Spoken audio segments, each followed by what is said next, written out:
وزیر آباد میں ایک اہل حدیث عالم تھے اہل حدیث. ایک صاحب نے مجھے بتایا کہ میں نے ان کے ساتھ 25 سال کھڑے ہو کر نماز پڑھی ہے رفع الیدین کے بغیر. انہوں نے پوری زندگی میں ایک بار بھی مجھے نہیں ٹوکا. کہہ رہے ایک دن کسی نے ان کو کہا کہ حضرت یہ آپ کے ساتھ کھڑے ہو کر نماز پڑھتا ہے, اتنا اس کو عقیدت بھی ہے آپ سے اور رفع الیدین نہیں کرتا, تو آپ اس کو ٹوکتے کیوں نہیں ہو؟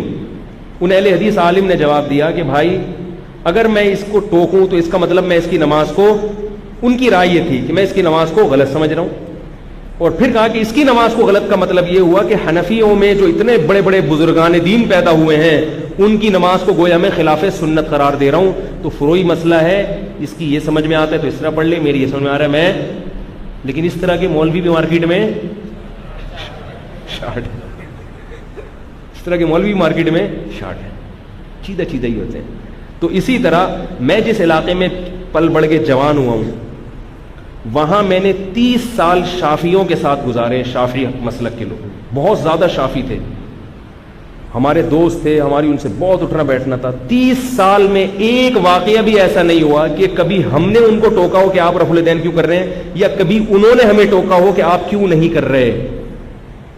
حالانکہ ان کے مقتدا اور رہبر بھی تھے شافی مذہب کے علماء جو ان کے تھے, انہوں نے ساری زندگی ہمارے امام کے پیچھے نماز پڑھی ہے. کبھی ہمارے امام نہیں ہوتے تھے تو ان کو ہم آگے کر دیتے تھے. وہ پھر کیا کرتے تھے, اپنے اسٹائل میں نماز پڑھاتے تھے, زور سے بسم اللہ پڑھتے تھے, رفع الیدین کرتے تھے. ہمیں کبھی ذرہ برابر خیال بھی نہیں آیا. ہم نے اپنے ابا سے ایک دن پوچھا, ابا نے کہا بھائی سب صحیح ہے. وہ اپنے علماء سے پوچھ گئے سب صحیح ہے. بعض شر پسندوں نے کوشش کی کہ بھائی شافیوں کی الگ مسجد بناؤ. ان کے عالم کے پاس گئے, انہوں نے کہا کیوں بنائے, یہ کہ مسلمان نہیں ہیں ان کے لوگ, کیا مسلمان نہیں ہے, یہیں پڑھیں گے ہم لوگ, کیوں الگ.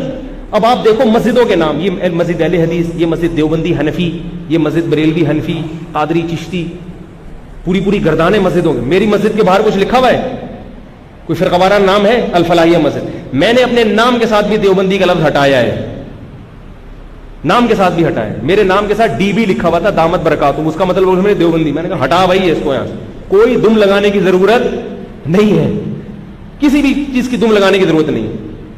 ہاں جہاں ضرورت پڑتی ہے وہاں پھر شارٹ فارم میں ضرورت کی کہاں پڑتی ہے. اب یہ لوگ کہتے ہیں یہ کیا دیوبندی, وہاں سے کب سے, یہ تو ابھی پیدا ہوئے ہیں. بھائی ایک چیز صدیوں سے چلی آ رہی ہے, ایک مسلک صدیوں سے چلا آ رہا ہے. ہوا یہ لوگ خود نام دیتے ہیں بعض دفعہ. ہوا یہ کہ پھر ہندوستان میں کچھ ایسے لوگ تھے جو عید میلاد النبی بہت زیادہ جوش و خروش سے منانے لگے. پھر وہ بھی 11ویں شریف, اور کچھ علماء نے ان کی مخالفت شروع کر دی.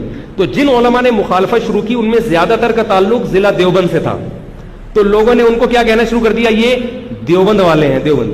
اور جو